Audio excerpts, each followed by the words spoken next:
बिस्मिल्लाहिर्रहमानिर्रहीम। अस्सलाम वालेकुम। आप देख रहे हैं दास्तान स्टूडियो और मैं हूं असद सुबहानी। बढ़ते हैं आज की दास्तान की जानिब। सामान से लदा हुआ एक बहरी जहाज महवे सफर था कि तेज हवाओं की वजह से वो उलटने लगा। करीब था कि जहाज डूब जाता।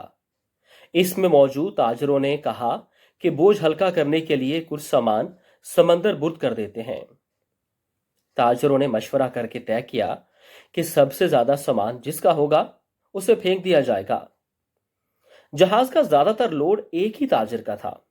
उसने इतराज किया कि सिर्फ मेरा सामान क्यों, सबके माल में से थोड़ा थोड़ा फेंक दिया जाए। उन्होंने जबरदस्ती इस नए ताजिर को सामान समेत समंदर में फेंक दिया। कुदरत की शान कि समंदर की मौजें उसके साथ खेलने लगीं। उसे अपनी हलाकत का पूरा यकीन था। जब होश आया तो क्या देखता है कि लहरों ने उसे साहिल पर फेंक दिया है। यह एक गैर आबाद जजीरा था। जान बचने पर उसने रब का शुक्र अदा किया।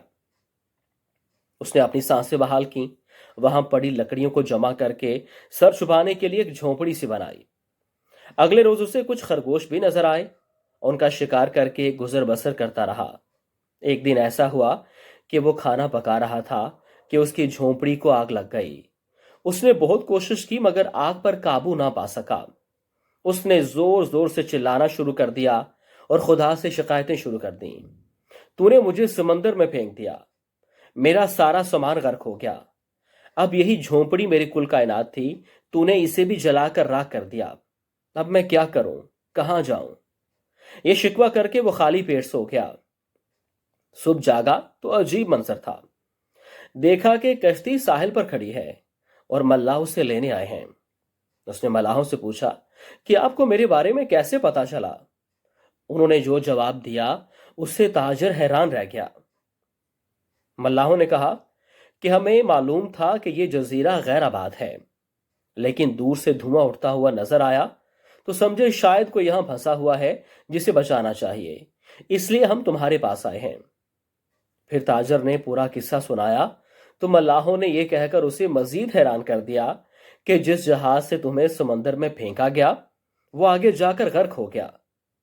यह सुनकर ताजिर सजदे में गिर गया, रब का शुक्र अदा करने लगा और कहा कि पाक है वो जात जिसने मुझे बचाने के लिए ताजरों के हाथों समंदर में फेंकवाया। अपने बंदों के बारे में वही ज्यादा जानने वाला है। नाज़रीन, हालात जितने भी सख्त हो जाएं, अल्लाह की रहमत से मायूस ना हो। हर हाल में अपने रब पर भरोसा रखिए। शुक्रिया।